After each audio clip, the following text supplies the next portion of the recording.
प्रभु यीशु ख्रीष्टर बहुमूल्य नाम Odia Bible quiz कार्यक्रम को आपण प्रत्येक को स्वागत करे एवं शुभेच्छा जनाए।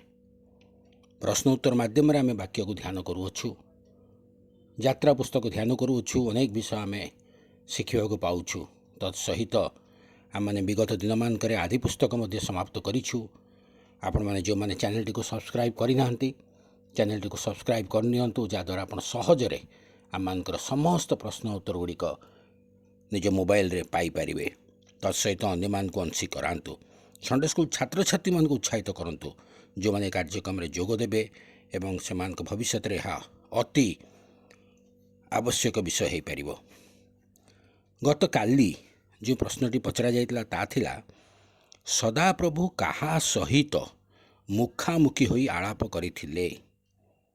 यार सठिक उत्तर होची मूसांक सहित। यात्रा पुस्तक 33 पर्व 11 पदरे आपण माने उत्तरटी पाई परिवे। आज निमंत प्रश्न होची, आंभे नाम द्वारा तुम्भको जाणु और तुम्भे आंब दृष्टि रे अनुग्रह पात्र होइछ। यह सदाप्रभु काहा को कहिथिले। आंभे नाम द्वारा तुम्भको जाणु और तुम्भे आंब दृष्टि रे अनुग्रह पात्र होइछ। यह सदाप्रभु काहा को कहिथिले। ये प्रश्नर उत्तरटी को आपण मैंने आम वीडियोर कमेंट बॉक्स से जातु, आम को जनातु।